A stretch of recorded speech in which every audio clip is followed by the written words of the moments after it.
Un tema un poco escabroso, voy a ser muy honesta. Espero que no hayan traído huevos o piedras o algo por el estilo para que no me lo avienten, porque generalmente siempre pensamos en las runas y pensamos en algo mágico, burbujeante, música. Pero la realidad es que va mucho más allá. ¿Y cómo vamos a iniciar esto? Fíjense. Bueno, dice, ¿cuántos de ustedes creen que todas las runas eran mágicas? A ver, levante la mano. ¿Quién piensa que todas las runas son mágicas? Ok, eso es un no. Ok. ¿Sí saben que las runas, antes de ser mágicas, son un abecedario? Ok. Este abecedario, lo tengo aquí, no lo tengo en las diapositivas, creo que se me hizo más fácil traérselos aquí. Es un abecedario por ahí del siglo I. Generalmente los historiadores y los arqueólogos dicen que es del siglo II, pero hace 2 años se descubrió una piedra rúnica que data del siglo I. Entonces, las runas son mucho más antiguas, ¿vale? Y aquí tenemos la primera, o sea, en la primera, digamos, línea, son las runas antiguas, se les dice futar. ¿Saben por qué se les dice futar? Si alcanzan a ver aquí, o a lo mejor no tanto, son las primeras letras, ¿vale? Que hacen el nombre de futar, ¿vale? Entonces, estas runas era el abecedario más viejo que tiene Escandinavia. Ahora ahí va la pregunta. ¿Escandinavia es Finlandia? ¿No? ¿Escandinavia son las Islas Feroe? ¿Saben cuáles son las Islas Feroe? Están abajo de Islandia. Están pegadas. No, Escandinavia son 3 países. Suecia, Dinamarca y Noruega. Son los, digamos, papás de todo lo nórdico y de la era vikinga, ¿vale? Entonces, todo lo que nosotros conocemos de los vikingos nace ahí y después se va expandiendo a otros lugares. Por ejemplo, el Reino Unido, ¿vale? Entonces, el abecedario que empezaron a hacer estos personajes se llamaba futar. Y el futar era de 24 letras, ¿vale? Y es el más viejo que se conoce. Pero la otra pregunta sería, ¿ustedes creen que un abecedario no cambia al paso del tiempo? ¿No hay modificaciones? Sí, ¿no? Entonces, después de que, digamos que el nórdico antiguo es el lenguaje que se hablaba en esa época, ¿vale? Y que tenía que ver con las runas. Bueno, el nórdico antiguo, al paso del tiempo, cuando llegamos a la era vikinga, que por cierto, la era vikinga es del siglo VIII al siglo XI, de la era medieval, digamos, en la línea de tiempo de la era de la Edad Media, es casi ni siquiera la mitad. Porque ¿en qué época, o más bien qué año o siglo, se acaba la Edad Media? ¿Alguien sabe? Siempre les pregunto a mis alumnos, es como de... Se acaba en el siglo XV. ¿Con qué? Con el descubrimiento de América, supuestamente. Porque sabemos perfectamente que llegó a América, ¿quiénes?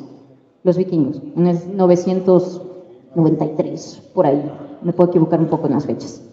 Bueno, ya me fui un poquito lejos del tema. Pero, obviamente, ya iniciando la era vikinga, este abecedario fue cambiando y se fue modificando. Y en lugar de añadir nuevas letras, ¿qué creen que hicieron? Cortaron el abecedario. Y este abecedario, en lugar de ser de 24 letras, terminó siendo de 16 letras, que lo podemos ver aquí. ¿Sí lo alcanzan a ver? Ok. Bueno, hasta ahí todo muy bien. 16 letras. ¿Pero qué creen? Los daneses quisieron hacer otras modificaciones al abecedario y entonces le empezaron a agregar otro tipo de tallos. Se le dice a las runas danesas, en la era vikinga se les dice de tallo o trazo largo, ¿vale? Que están acá.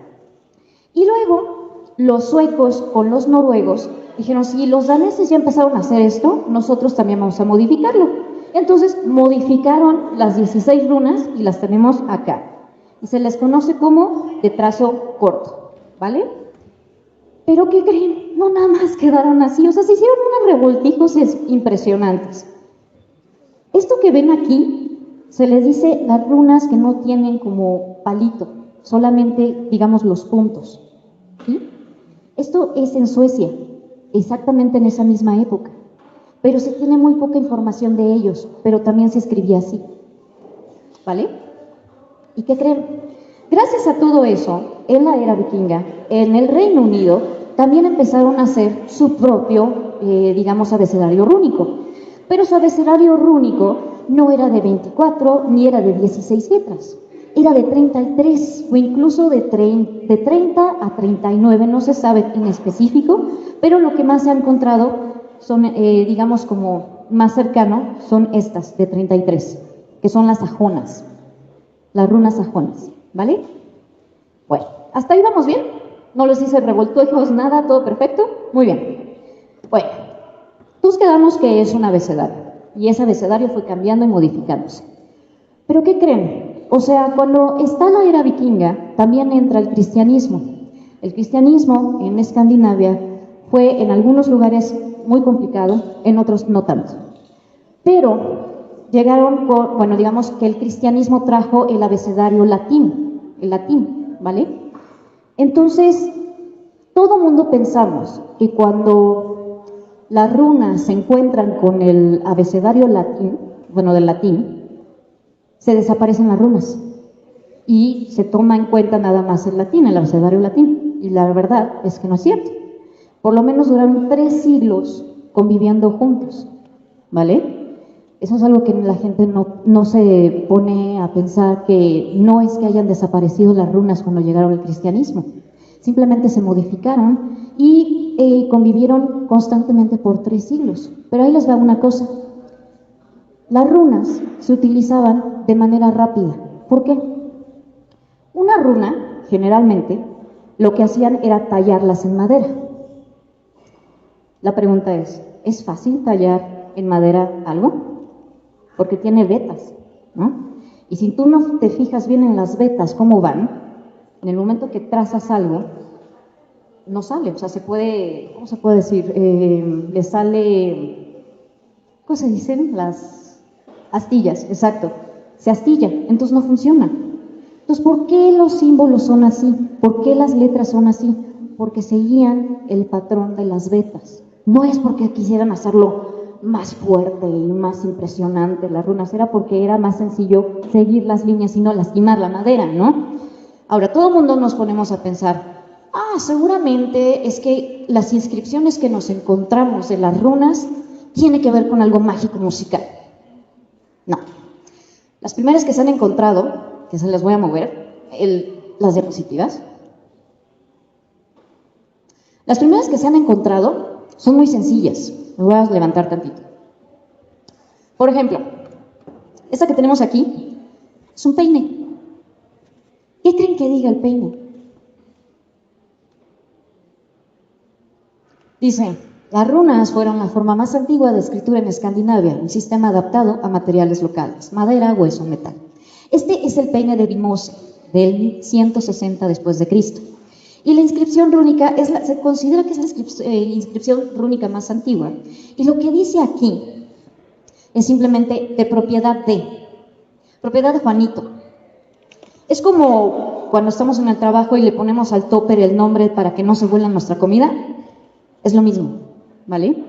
O sea, yo me pongo a pensar que ustedes lo que se ponen a imaginar cada vez que hablamos de runas es la típica parte hollywoodense, que ven a un vikingo trazar unas runas y de pronto sale algo mágico y todos dicen, wow, está bien padre la imagen. Pero si nos vamos metiendo realmente a los zapatos de un nórdico de esa época, vámonos a Noruega, por ejemplo, a Bergen. En Bergen, supuestamente, o en esta imaginación, está un hombre sentado arriba de un barril y está tallando algo. ¿Qué está tallando? Pues posiblemente está tallando runas, obviamente, para que se acuerde que tiene que comprar sal. Así de sencillo, ¿vale? Entonces, algo que tenemos que entender para las runas es esto. Es como una escalera de evidencia. Esta escalera de evidencia, lo primero que tenemos que irnos, pero lo primerito es la arqueología dura, o sea, la arqueología total. Y esto, como quedamos, el peine de qué año era? Del 160 después de Cristo, ¿vale? Entonces, aquí tenemos la arqueología, dice objetos cotidianos, armas, huesos y madera fechables. Nivel de evidencia alta. Entonces, antes de que nos vayamos a la literatura, que nos vayamos a la cultura pop o que nos vayamos incluso a las excavaciones que se han hecho, tenemos que irnos a la arqueología que tenemos adelante de nosotros. ¿Cómo? Pueden ser las piedras rúnicas. ¿Alguien ha visto las piedras rúnicas? Son como estas cosas enormes que normalmente se encuentran en Suecia, se encuentran en Noruega, en Dinamarca. Bueno, eso es lo que tenemos más fácil de ver, ¿no? Generalmente, ¿qué hablan las piedras rúnicas? Las piedras rúnicas son como, aquí se construyó un puente a favor de Harald, o Harald hizo este puente, ¡yay! Se acabó. Ahora, hay algunas piedras rúnicas que atrás de lo que dice, atrás en la piedra, hay una inscripción que, para que no destruyeran la piedra, maldecían la piedra. O sea, era como, si tocas esta piedra te va a ir mal y te vas a morir al día siguiente. Una lógica de, no toques esto porque te va a pasar algo, supuestamente para proteger la piedra, ¿vale? Entonces, lo primero que tenemos que irnos es a la arqueología, que han encontrado huesos, han encontrado las piedras rúnicas, han encontrado madera, hueso, etc. Luego nos vamos a la epigrafía urbana medieval, que es ahí donde les estaba diciendo la parte de este compadre que está haciendo algo como, que no se me olvide la sal, ¿no? Y esas se han encontrado bastantes, que incluso se van a reír, son basura. O sea, para esa época eran basura. Eran como estas post-its que utilizamos para que no se nos olvide qué comprar en el mercado, ¿no? Entonces, lo han encontrado en ciudades, por ejemplo, en Bergen, que Bergen se ha quemado 25,000 veces la pobre ciudad, pero incluso si no sabían, Bergen fue la capital en un tiempo de Noruega, después fue Oslo, ¿vale? Entonces se han encontrado muchísimas cosas de, pues, uso diario. Por ejemplo, me voy a mover la diapositiva para que la vean. Ahí está. Estas son tiras de madera. Y si alcanzan a ver, o sea, lo que hicimos aquí es que se viera más o menos cómo estaban las runas, ¿vale? Y esto se le conoce como la carta rúnica de Sigurd Labard, y esto es en Briggen. Briggen es una zona de Bergen que es donde normalmente todo el mundo fotografía y demás, que son como casitas de colores que están en un puerto. Bueno, ahí encontraron esto, y esto data de 1198, ¿vale? Y dice, es un mensaje administrativo y logístico sobre armamento naval tallado en varillas de madera. Entonces ¿qué significaba? Era como, necesitamos más armamento, punto. O necesitamos más madera o algún objeto en específico. Era para que no se olvidara de mandar ese mensaje y la gente pudiera traer, pues, más armamento. Pero se tiró, o sea, esto se supone que lo tiraron porque era basura, o sea, ya se sirvió el mensaje y bye. Entonces no estaba, digamos, no tenía la idea los nórdicos de esa época en que esto iba a trascender y que se iba a volver algo histórico. Para nosotros que nos encontramos, imagínense un post-it en, no sé, 5,000 años adelante, para nosotros va a ser, wow, esto es increíble, no puedo creer que hayan escrito aquí. Es lo mismo, ¿vale? Es una escritura. Entonces, vamos un poquito más para acá. Espérenme. Ok. Entonces, después de que ya les platiqué cómo estaba lo de las runas, etcétera, quiero decirles algo muy complicado, no complicado, un poco escabroso. ¿De dónde? O sea, yo los invité a que les hablara de las runas, ¿no? Y todo el mundo dice, las runas mágicas, burbujeantes. No, la realidad es que no. Pero sí tenían un contexto mágico después. ¿Pero qué creen? El contexto mágico ni siquiera es de la era vikinga. Ni siquiera es de todo ese proceso que se vivió, de las batallas, de las conquistas. No, era un medio de comunicación. Y algo que no debemos de olvidar es que la gente en esa época eran personas analfabetas, muchas. Entonces una persona que supiera escribir en rúnico tenía magia, porque sabía escribir, porque sabía interpretar algo. Entonces la interpretación de una persona de esa época, al ver que un hombre o una mujer está escribiendo de esa forma, es mágico. Entonces por eso se le empiezan a tañar como cosas mágicas. Pero la realidad es que es un instrumento, una tecnología avanzada de la época, donde no cualquiera podía tener ese poder, que es el saber leer y escribir.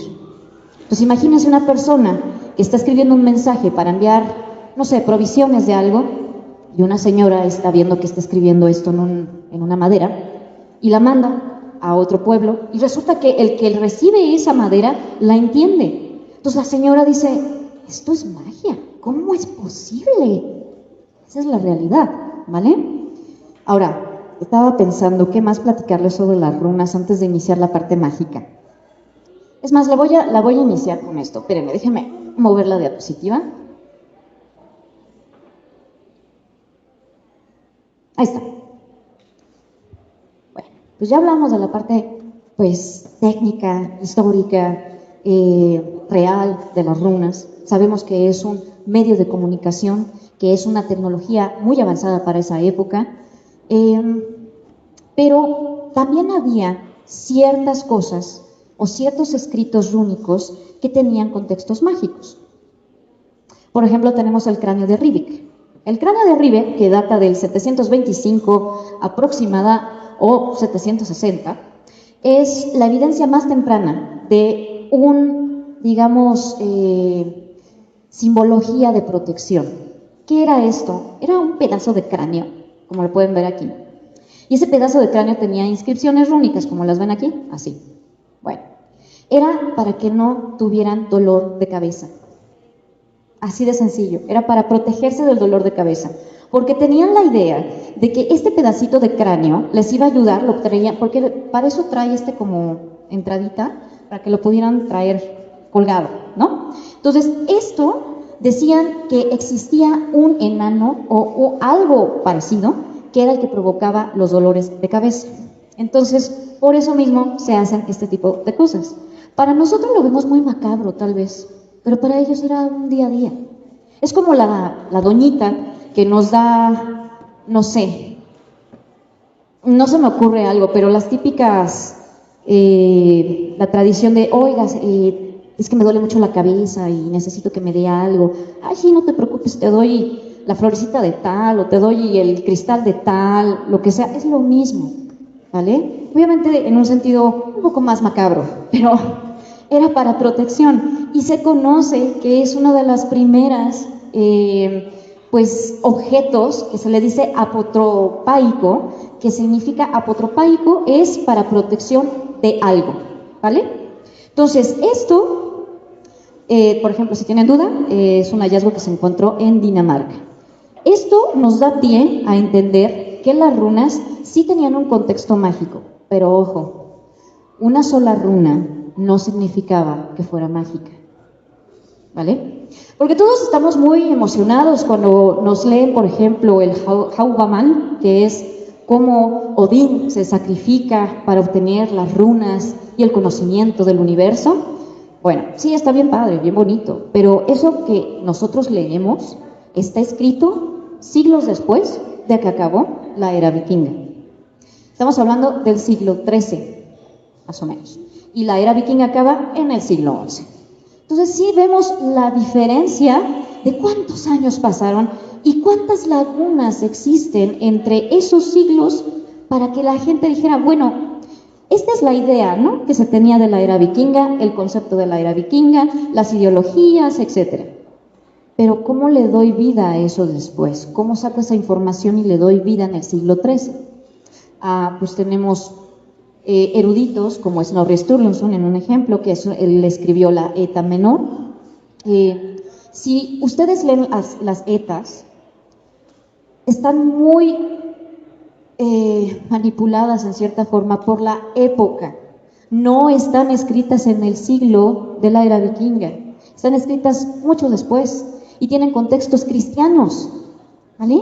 Entonces, estos contextos cristianos también tienen que ver con lo que nosotros vemos de las runas. Por ejemplo, lo de Odín. Un sacrificio como el de Odín, que se lastima el cuerpo con la lanza y se cuelga y está ahí 9 días, 9 noches, ¿no les suena, no les resuena en alguien llamado Jesus Christ? O sea, tenían que agarrar la idea del nórdico, de sus creencias, pero tenían que transformarla a la época. Porque si tú estabas hablando de una cosa pagana en esa época, te veían mal.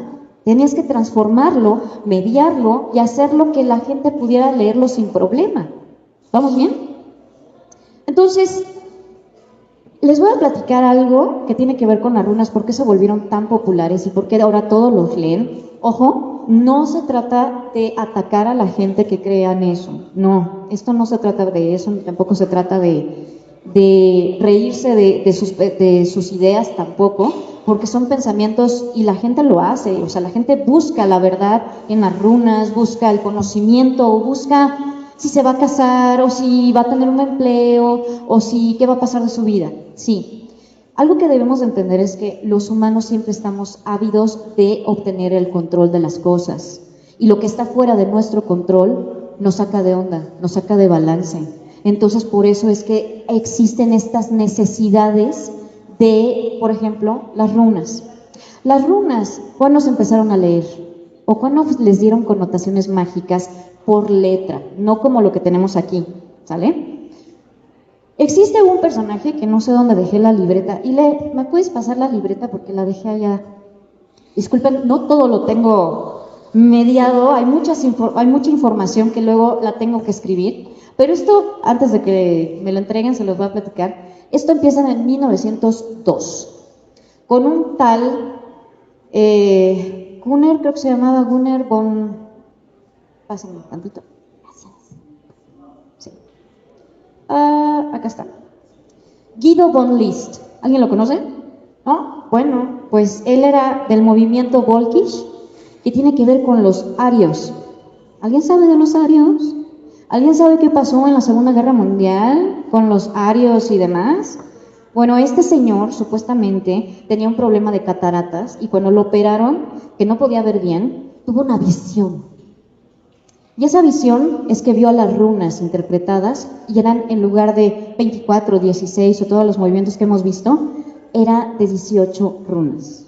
Y estas runas sirvieron después en la Segunda Guerra Mundial para los que ahora ya conocen la suástica, que la suástica es viejísima, no es parte realmente de las runas, ojo, pero existe la SS, ¿se acuerdan? Que son runas. Bueno, todas esas derivan de los 18 de este compadre. Entonces, de ahí se empieza a hacer como esta idea de que las runas en sí separadas son mágicas. Y era gracias a la parte romántica de Europa en el siglo XIX, después del siglo XIX va evolucionando hasta el siglo XX, y en el mismo siglo XX llegamos a la época de los 80, en 1982, un tal Bloom escribió unos libros que se llaman El Camino de las Runas. Y aparte de que sacó el libro, sacó el paquetito de las runas, ya te vendía el kit. Pero ¿qué creen en qué se basó? Se basó en una interpretación, o más bien un conocimiento asiático que se llama I Ching. I Ching se trata del camino del autoconocimiento, todo este rollo del camino de la sabiduría, el camino de los... para obtener digamos, la calma mental, espiritual y demás. Bueno, de ahí se jaló todo eso a las runas y por eso es que ahora está el camino de las runas. Y ese camino de las runas tiene que ver con I Ching, no tiene nada que ver con lo mágico musical de lo nórdico en esa época, porque no existía algo fijo, como, es que voy a levantar tantito, de esta a esta tengo que seguir ese camino, y después esta otro camino, y después este camino. Se supone que son 3, ¿no? No existía eso, ¿vale? O sea, a ellos lo que les interesaba es que esta tecnología de comunicación tuviera orden. ¿Por qué? Porque toda su vida es caótica. Entonces, lo que querían era que tuviera orden, pero no estaba así. Le daban contextos mágicos Sí, pero a las palabras, no a las letras, ¿vale? Entonces le debemos, ya sé que me van a matar muchos, incluso los que me están viendo por online, pero la realidad es que es esa, ¿vale? Ahora, me voy a mover un poquito.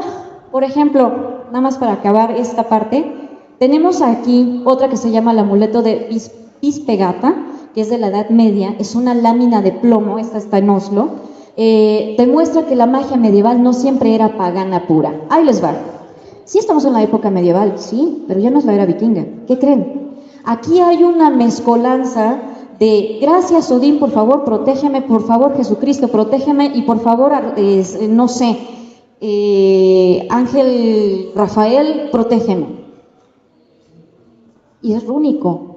¿Qué estamos viendo? Hay una convivencia del idioma en esa época, ¿vale?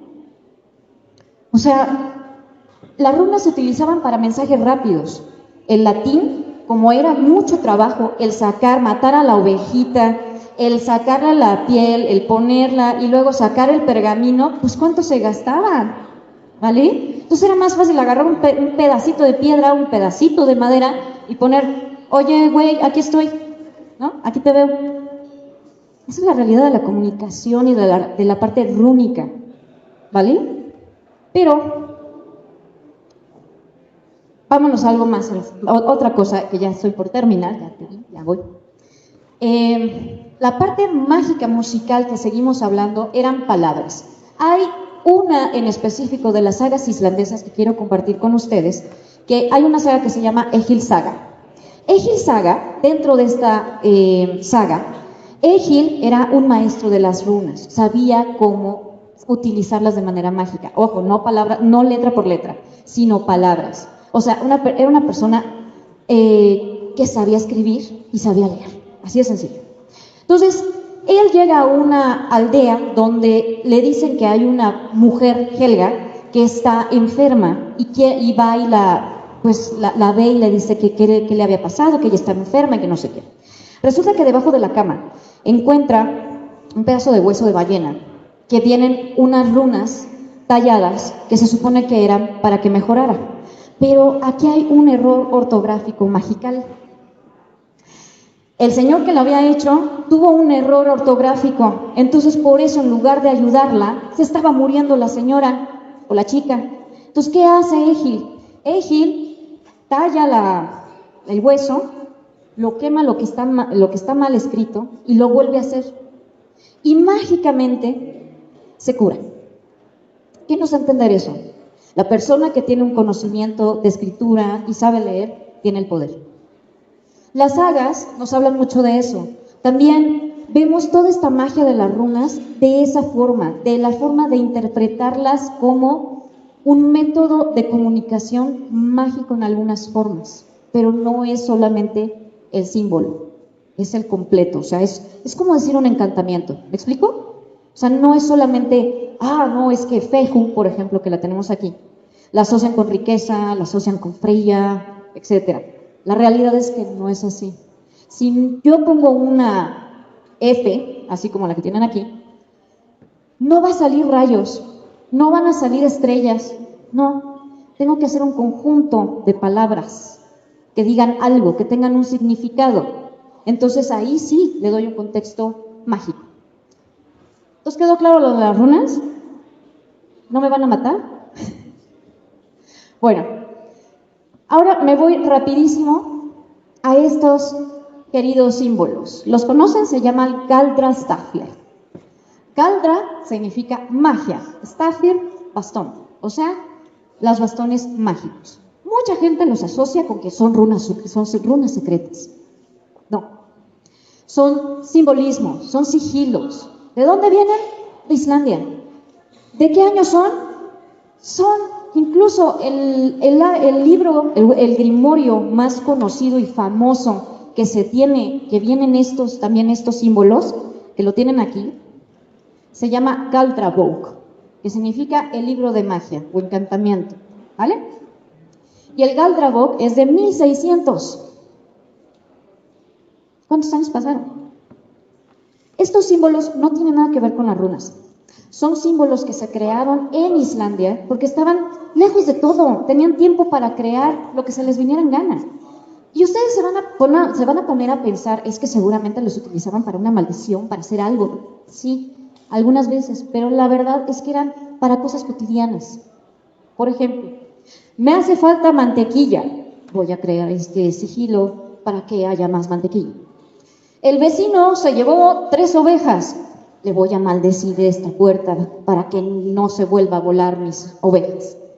Eran situaciones cotidianas, ¿vale? Ahora, aquí hay uno en específico que se llama Trofastajo, que es uno de los símbolos para identificar ladrones, acompañado de una receta ritual, no un ideograma vikingo. O sea, aquí era para saber si alguien se había robado algo, y venía la receta de qué tenías que hacer, incluso con el símbolo. O sea, ponías el símbolo, pero venía cómo lo tenías que hacer, ¿vale? Algo muy cotidiano, porque allá se volaban todo, o sea, si podían se lo volaban, así de sencillo.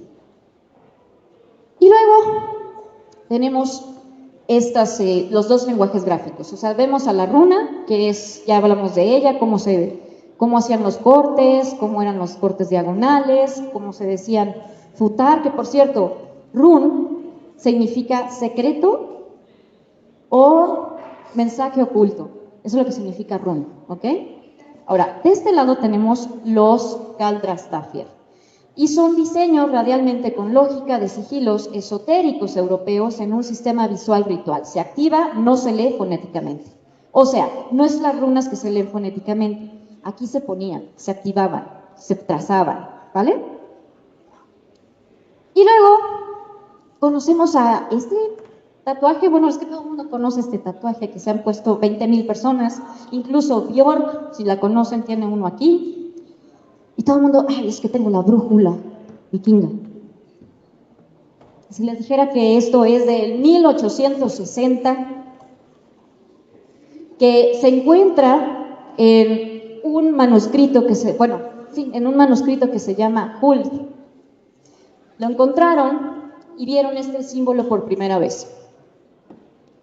Entonces vemos que no tiene nada que ver con lo vikingo. Y perdónenme todos los que se han tatuado y decir, tengo una parte vikinga en mí. No, tienes una parte islandesa, del folclore islandés, y siéntate orgulloso de portarla, pero no es de la era vikinga, ¿vale? Ahora, vamos al ADN de los grimorios islandeses. Manuscritos como el Galdrabo, que lo tienen ahí, que tiene 47 hechizos, revela que la magia histórica no buscaba pureza antigua, sino efectividad. No valía si tenían, ¿cómo les diré? O sea, que fuera puro el conjuro, no. Era que les sirviera para el día a día. Son diferentes conjuros, 47 conjuros que eran para el día a día. ¿Sí me explico? Entonces, para terminar, lo fascinante no es que todo fuera magia. Lo verdaderamente extraordinario es que la religión, el comercio, la vida diaria y la hechicería compartían los mismos soportes y a veces los mismos siglos. La historia real de las runas sobrevive mejor cuando reemplazamos la fantasía con la evidencia.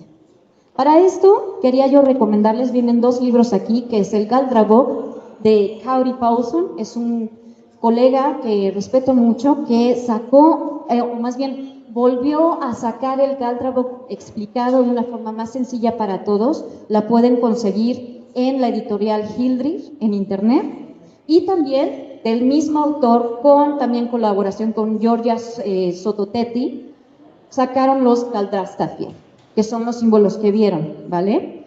También lo pueden encontrar en la editorial Hildrich. Y si también tienen interés o les llama la atención más de eso, lo pueden también encontrar en lo que es mi perfil, El Ojo Perdido de Odín. Entonces, las runas y los Galdrastafir forman parte de un folclore y también de una forma de comunicación de la cultura nórdica. No nos vayamos simplemente con la idea del camino de las runas.